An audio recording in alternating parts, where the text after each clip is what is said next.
Georgia did something more than it ever has this offseason, and that was bring in transfers. It's brought in transfers before. It's brought in impact transfers before, like Darion Kendrick from Clemson at corner a few years ago.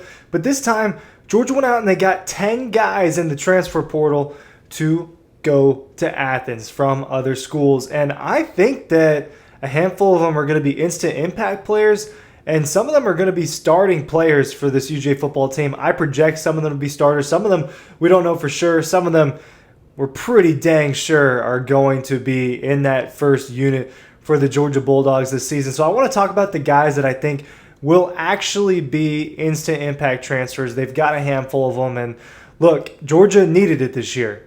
It's undergoing more transition, more turnover than it has since Kirby Smart has been in charge in Athens. And that trend, I think, is only going to continue as the changes that have been happening in college football are happening. Transfer portal, NIL, all of that.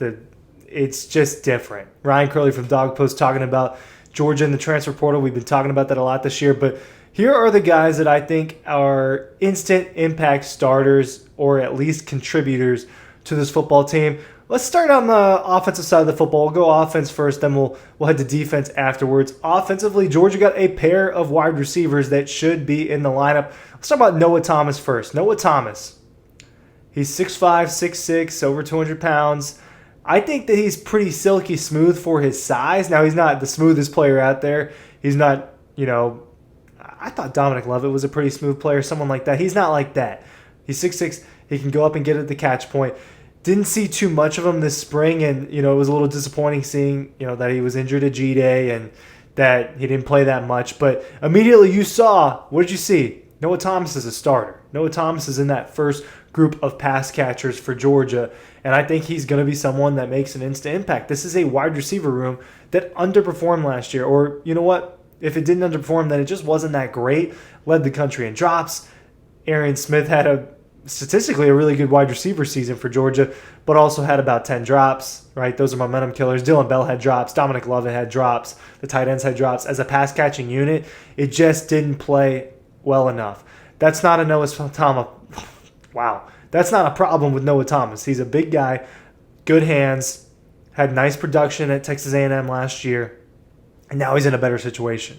And there's not a lot of pressure on him, right? Because Kobe Young is there too, and they've got another jump ball guy in Kobe Young. He's almost, he's a transfer portal addition from last year. Barely had him last year. It's almost like he's an addition this season as well. But I think Noah Thomas brings that element, an X receiver that can go up and go get it. Now they've got two of them in him and Kobe Young. So I think Noah Thomas is instant impact. I think he's a starter on this Georgia Bulldogs team. Next is Zachariah Branch, and he's twofold. Why?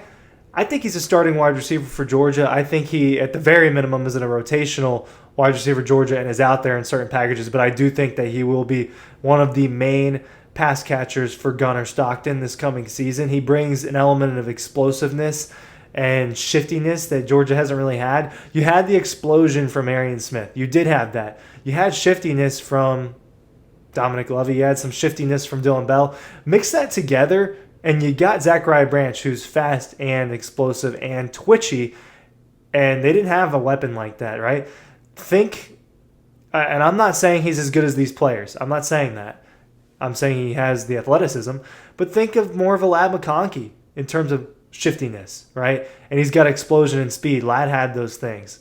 He's not as big as Ladd, and I don't know that he's as good as McConkey, but they have that type of player in this offense again. Someone that could take a jet sweep to the house, right? Someone that you could take a screen for 40 yards. Someone you can throw to over the top. That's what Zachariah Branch is. Now, why did I say he's twofold? This dude's going to be a starting punt returner and kick returner for Georgia. They brought him in. Anthony Evans left in the portal. Anthony Evans was the main return man last year. That's going to be Zachariah Branch. We saw that at G-Day pretty immediately. He is going to be the starting return man. And look, at G-Day, he wanted to field a punt inside the 10. He does. He jukes a bunch of people out. And I thought he would have taken it distance if Kirby didn't call the play dead. I still don't know why he did that. But Zachariah Branch twofold. He's going to be one of the main wide receivers. I think he's a starter, and he is definitely going to make an impact in special teams. At USC, he took kick returns back to the house. He took punt returns back to the house. That's part of his highlight tape. Didn't have a ton of production, about 800 yards over 2 seasons and only a couple touchdowns. So from a receiver standpoint, the production wasn't there. Maybe he can have a bigger year for Georgia this year. We'll see how Georgia's offense goes, but Zachariah Branch is also going to be what I think could be a special teams monster for the Dogs this season. One other guy on offense that I think will make a pretty instant impact, that's running back Josh McCray. Senior, 6'1", 230-ish, 240 pounds, power running back. Look, at the end of the day, you have that with Roger Robinson, but what you don't have with Roger Robinson is consistent health. And you didn't have that from Branson Robinson either, so you can't really expect too much out of him. Well, Branson goes to the portal. ETN goes to the NFL draft. Frazier, Bowens, Roderick, Dwight Phillips, Cash Jones, kind of a mixed bag running back room where you think Frazier's RB1. Josh McCray's not RB1, but he's someone that's going to come in, and I think he's going to command touches. I think he's going to command goal line touches. I think he brings another element to Georgia's run game that, look, at the end of the day, it definitely could be missing if Roderick Robinson doesn't get healthy. That big running back that's powerful, that can take it 20 yards on with 3 missed tackles, that can be a goal line presence. Nate Frazier's good. All right, he's an electric talent, and I think he will take a step forward this coming season. But they brought in Josh McCray, a senior, right, who I believe is on the last year of his eligibility. They didn't bring him in not to play. I'd be surprised about that. So offensively, I think between McCray, Thomas, and Branch, I think that they did bring in guys that are either going to start or make at least a little bit of an impact in this offense. So the transfer portal may end up being fruitful for Georgia. You flip it around to the defensive side of the ball. The first guy I want to talk about, I talked about him earlier this week, was Elo Modozi from Army. Pass rusher, edge rusher, 6'3", 240-ish. 6.5 sacks for the Dark Knight, the Black Knights. I said the Dark Knights. This isn't Batman. But he had 6.5 sacks for those guys last season. He adds to a room that is extremely inexperienced.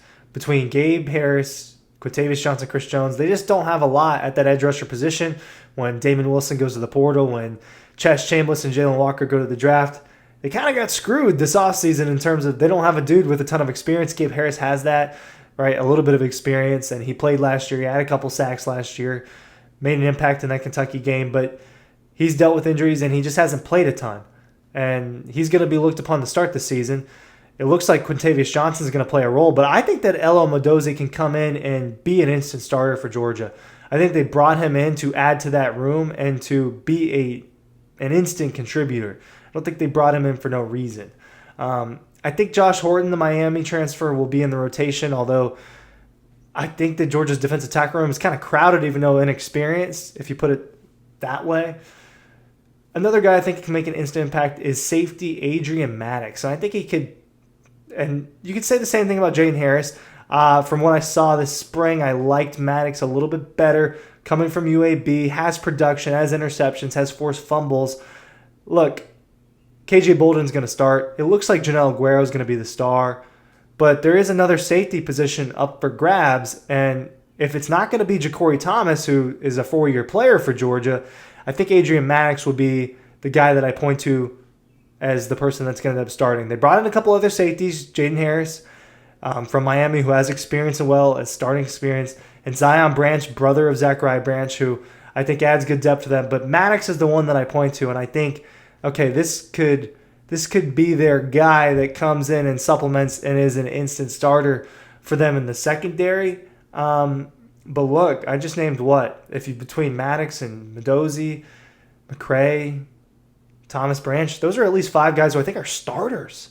Probably starters. Now, McCray, not necessarily a starter, but definitely part of the rotation. At Georgia, it's kind of the same thing. They rotated a lot of positions. Kirby dipped into the transfer portal, and I think it'll end up being fruitful for the Dogs this coming season. Thank you for watching. Links are below.